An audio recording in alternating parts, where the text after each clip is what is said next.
Mole fraction has to have no units. Here's the reason why. If you divide moles by moles, what units do you have? Nothing. Nothing. Nada. Moles and moles will cancel out if you divide by them, right?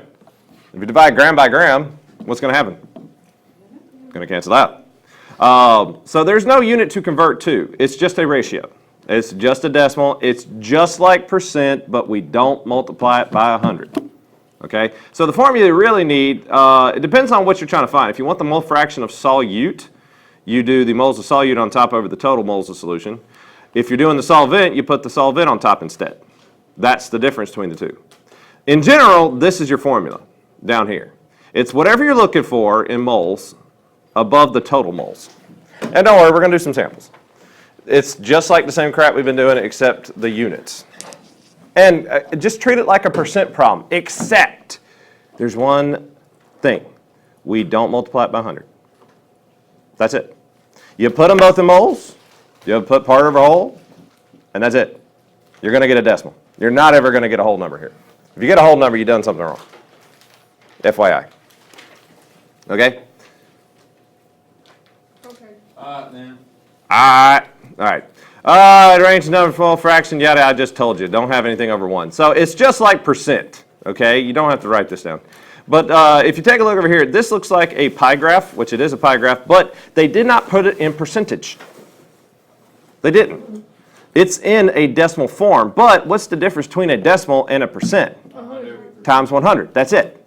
So this is exactly, notice I do not have times 100 up there, okay? Because they just want it in a fraction, which is really a decimal. I hate to say it, but they really just should call it mole decimal, but okay. I mean, I get why they're saying mole fraction. But anyway, okay, so how do you get questions like this on the test? So it's the same stuff. It's a lot like this guy, except you're not doing part over whole. You're doing part per part, except the units are all in moles. So if you get grams, put the whole friggin' thing in moles. Just whatever you see it, just put it all in moles. So if you see the word mole fraction, you're doing this. By the way, if you don't know what formula you're using by now, they tell you in the question. If it says molarity, you're going to use molarity formula. If you see the word molality, you're going to use molality. If you see mole fraction, you're going to use mole fraction.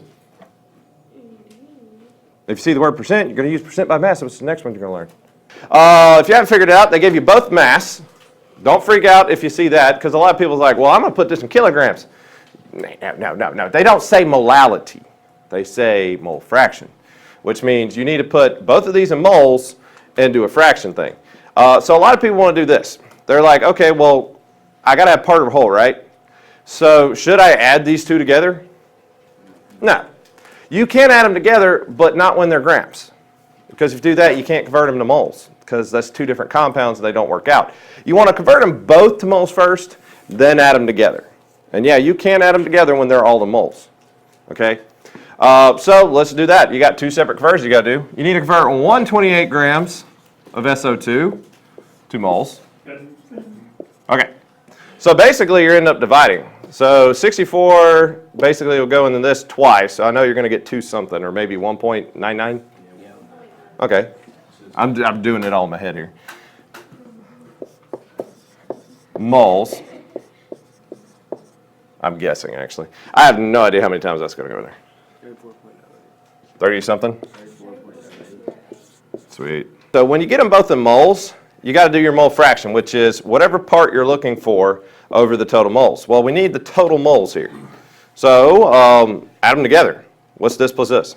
Yeah. Yes. Okay, so we got our total. That's what we need here. But now we got our moles X. The question is, which one of these two moles now is going to go on top? Well, let's find out. What is the mole fraction of SO2? Which one is SO2? This one. So you're going to take this guy right here, divided by this guy. And that's it. But anyway, that's for SO2. Also, what is the mole fraction of CO2? Well, if you're going to find CO2, the only thing you would do different then is that over that. Or you could do something else. Subtract from what? Don't know, 100. Okay, normally you do 100 if it was percent. But since we're not timesing by 100, what happens to a percent if you don't times by 100? It'd be a decimal. But what is 100% of a mole fraction? It'd be 1. Because if you think about it, 1 is basically equal to 100%. Okay? If you want to look at it that way. You'll see when we start doing the percent by mass part. So you could just subtract by 1, or you could just divide this by that. It's going to give you the same answer. Percent by mass, believe it or not, you guys actually do this all the time. Notice this, okay? Read very closely. Solute over solution. What is that very similar to? Molarity. Molarity. The only difference is they're both in grams here. That's in moles over liters. The only difference is the units. You're still doing the same part. By the way, if you haven't noticed, most of the time, the mole fraction you're going to ask for is the solute, because we really don't care about the solvent very much. Again, so there's only one formula that's unlike the others. This is the only one that's solute over solvent. The rest are usually part of a whole. You just got to remember the units. All right, so compare and contrast mole fraction percent by mass. Okay, there's two things. We already did the compare, part of a whole, part of a whole. Okay, how are they different? 2 reasons. Give me 2 reasons why they're different. Okay, one is times, well, actually there's 3 reasons, all right? But that does relate to one of the other reasons. One's times 100, one is not. What's the other thing? Look at the names. Fraction, percent. That's another difference, which goes back to the times 100. All right. One does end with the unit, one does not. That is true. That's the 4th thing. What's the big thing right here? And this is mass. So there's actually 4 things. I didn't realize it. But that's the big difference between the 2. This one's got to be in moles, that one's got to be in grams. Okay? Chances are, guys, I'm going to give it to you in grams, and then you're going to have to, you remember when you did the percent by water with the hydrate, you dehydrated it, went from, blue meth to, clear meth? Yeah, y'all keep calling it meth. Anyway, it's all percent. So you can do the same thing again. We mainly like to do it with water. For example, let's see how good you are at guessing how much percent of water is in certain fruits. All right, let's see how good you are. Okay. Carrots, how much percent of that do you think is water? 15%? Higher, lower? 0%? 28%? 10%? Interesting. 30%? 30? 87. 87? Are you cheating? 88% water. I've been eating my carrots. Whoa, that's weird. Don't worry about it. Now here's the thing. When you get a carrot, many people don't realize it's a root. So it is going to have lots of water in it. You don't realize it, but it really does have a lot of water in it. But if it does taste like, the ground, then you got something else. Tomatoes. Now, this is interesting. 90%? 95? 10%. Let's see. Let's go by this. Higher or lower than a carrot? Higher? Let's find out. It is higher. You're very close. All right. So tomatoes, 94%. That makes sense. Apple. 97. He's so juicy. So let me ask you this. Okay. Higher or lower than a tomato? Lower than a tomato. Okay. Well, I heard most people say that. Higher than a carrot? Lower than a carrot. That's weird. That's weird when you think about it. I know. And they have apple juice, All right, last one. Orange. Oh, they got a lot. Knowing what you know about this. 99%. 99%? It's a citrus fruit. Let's hit it. 86. A little bit higher than an apple. It must just got juice then. Yeah, most of it. So a lot of people think it's mostly because of juice. Now, let me ask you this. Where are they getting these values from? Well, what they did was this. They took the fruit or the vegetable. Through the glass. No. Okay, all right. So you know what a dehydrator is? Yep. Okay, that's basically what they did. I don't know if some people still use them. We used to do it for beef jerky all the time. Yep. What it does is make food last longer because, believe it or not, bacteria can't really live without water. That's what they kind of swim around in. It makes things last a little bit longer. It does, well, it causes a little bit of problems. But most of the time you dehydrate food, it lasts longer. That's why you can buy the creamer for your coffee, that's powder. Yeah. That's dehydrated milk, basically. Oh. Yeah, nasty, right? But basically what they did, they take the mass beforehand, dehydrate it, get the mass again, and that's how much they find out water loss is. It's crazy when you think about it. So anyway, let's do some problems here. Okay, many people miss this problem right off the bat. Now you got to think what you do from the last one, you're doing something similar, except it's got to be in grams. So what is the percent by mass of a solution prepared by dissolving 16.25 grams of NaOH into 150 grams of water? I'm going to give you a hint. Okay? You are not taking this divided by this. Why? I don't know. That's two different, like water and NaOH. You are going to divide, but here's the problem. Look at your formula. Solute over solution. Here's the thing. This is your solute. That's your solvent. Well, to get solution, solute plus solvent, solution. So you got to add these two together. That goes on bottom, and that goes on top. A lot of people say, oh, water on bottom. I used to do the same thing. But then I realized, crap, it's part of a whole. So 16.25 plus 150, y'all can do that in your head. Times 100 gives you your percent.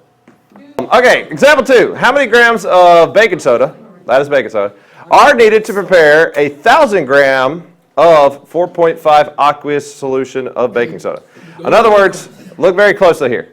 All right, so right off the bat, people want to know, okay, well, the 1,000. All right, we know this is our percent.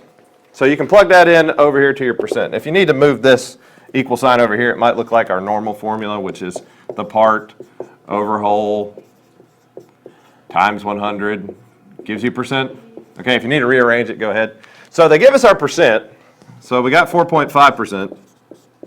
So we got our times 100. All right. So the thing that we need now is our part and our whole. All right. I'll go ahead and tell you, you're finding your part because they want to know this is your solute. Y'all know what baking soda looks like. It's a little powdery white stuff. It's supposed to pick up smells. All right. Well, we're trying to find that. Okay. So we need our total. There's only one way to find your total here. And they did give it to you. Look very closely. They say of solution. They say basically the ending mass is going to be 1,000 grams, which is 1 kilogram, which is not really a lot when you think about it. So that's going to be our total. So basically they want to know, out of the 1,000 grams, basically what is 4.5% of 1,000 grams? Oh. Is what they want to know. Which, in the end, if you reorganize this goes over here, 0.045, cross multiply. What'd you get? 45. X equals 45. Now, here's the trick question. Okay?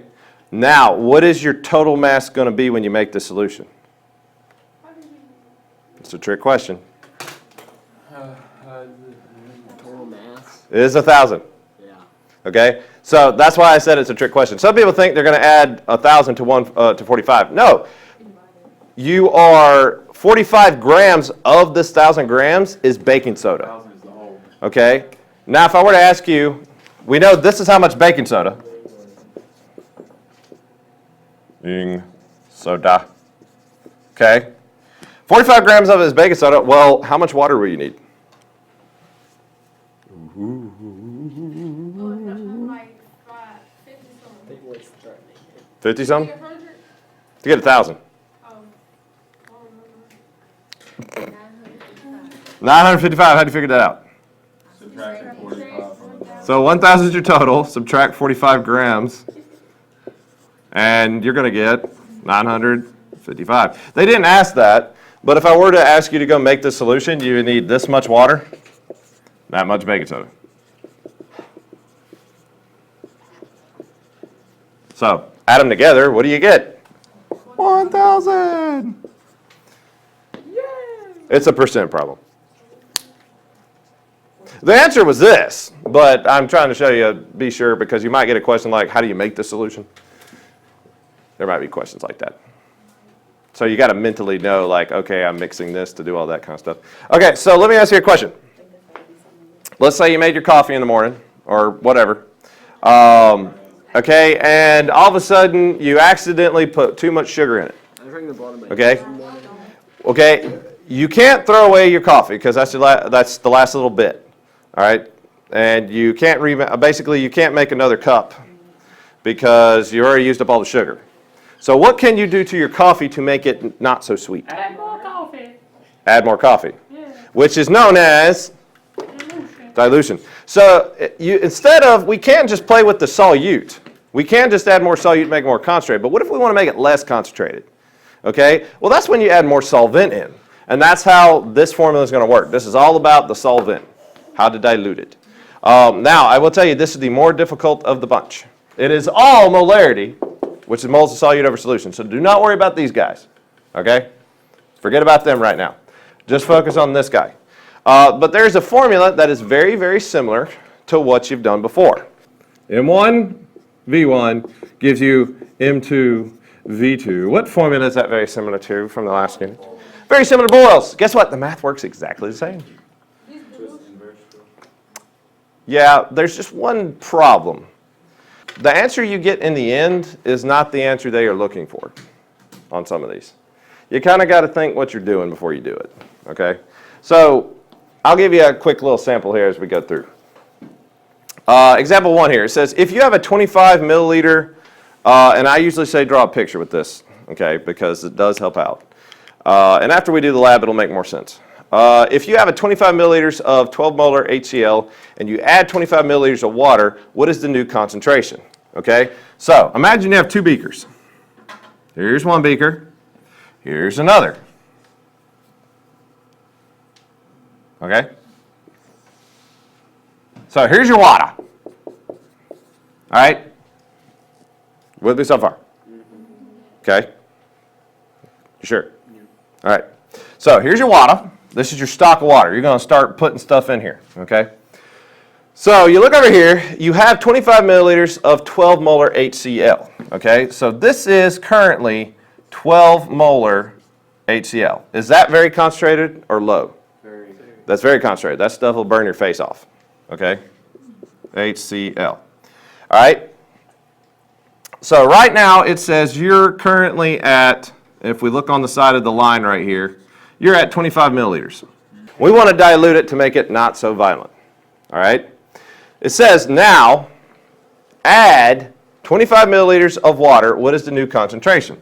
So I'm going to take out right here 25 milliliters of water. If I add 25 milliliters of water to this, what is my new total volume? 50. That's where the issue comes in and plugging it into the formula. A lot of students say, well, okay, I have my concentration, I have my volume. Okay, with me so far. 12, 25. With me? Okay. Okay. They want to do this. Then they want to plug in, because they see another 25 here, we're trying to find this guy. They want to put 25 in here again because of this. But you got to think before and after. Remember how I told you before units, after units on Boyle's Law? Now in Boyle's Law, they went ahead and gave it to you. What was before, what was after. In here, they're not doing that because it's not really gases. So you got to think. The answer, when you plug in 25 here, it's not 25. They want the before volume and the after volume. Okay? So it's not 25 here. It's really going to be 50. Okay? 50. You need to think. You need to picture these guys in your head. Because if you don't picture it, it's not going to work out. So, by the way, I can eyeball this and tell you, if I'm diluting this whole thing by half, I can go ahead and tell you that it's going to be 6 molar. Hey, you're right. How do I know? Well, I mean, think about it. If you're diluting it by half, what's going to happen to the concentration? Did the volume go up? Yeah. So what's going to, and this is an inverse law, right? Right. Ooh, very similar. One goes up, other goes down.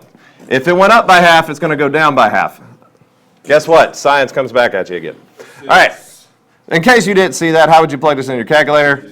Essentially, you'd have 12 times 25 divided by 50, because 50 would go here.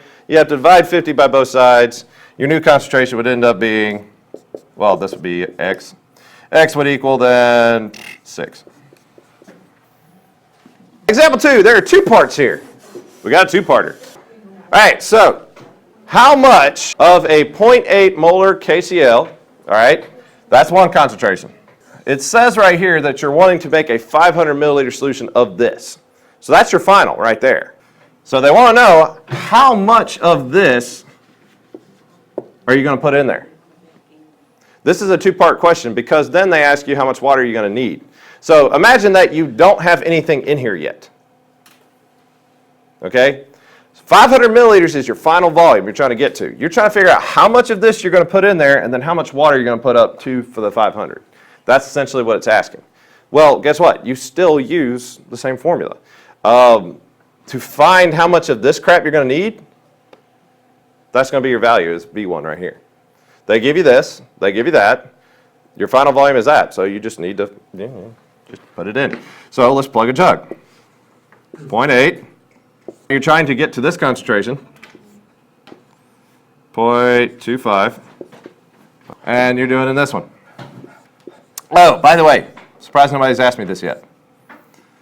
Do you have to convert it to liters? Now, here's the thing. What is this X value going to be in? What unit if I solve for it? If I plugged in milliliters, guess what this is going to be? Milliliters. If you want it in liters, you can go and convert this to liters. Move the decimal over 3 times. So this times this divided by 0.8. What'd you get? 0.56. 0.25? That don't sound right. 156. Ah, that sounds better. How many, what units is this? Milliliters. So guess what? 156 milliliters, 0.25 milliliters of this, is going to go in here first. Okay? Well, if you put this in, what's your volume line going to go up to? Not a trick question. It's going to go up to 156. Because if you put 156 milliliters of water, or 156 milliliters of this, into an empty container, it's going to go up to 156, I hope. I mean, nothing magically disappears.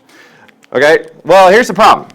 You fill that up, okay, you got to 156.25. All right, so you got that in there. Well, what's going to fill up the rest to get to 500? Water. That's the answer to part B. How much water will you need then? Well, you're here. You got to get to here. What you going to do? Subtract. So subtract this from 500. So you would take, if I told you to go dilute this in lab, you would take 156 milliliters of this, and then 343 milliliters of water, and you'd be done. That's how you would dilute. That's the other way you can see dilution questions. All right, so if you add, again, if you do not draw the picture, you might want to draw it. Again, I'm not going to grade you on the picture, but again, it helps. If you're not getting a visual when you read this, you're not reading it right. Okay? All right. So if you add 250 milliliters of water to 50 milliliters of 12 molar HCl, what is the resulting concentration? Well, let's take a look. You got this amount, and you got this amount. Some people think they're going to plug that one in. Nope. Nope. Why? You add the 250. Again, you got to treat it like before and after. So what is the molarity beforehand? 12 molar. Okay. What is the volume of this 12 molar? 50.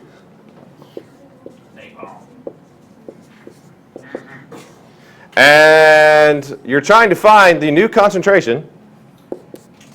There's your X. But, however, what is your new final volume going to be? 300. Yeah. And so, there you go.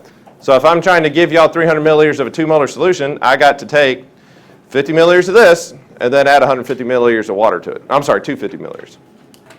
And that's how I make a 2 molar solution. That's the same pH as your stomach.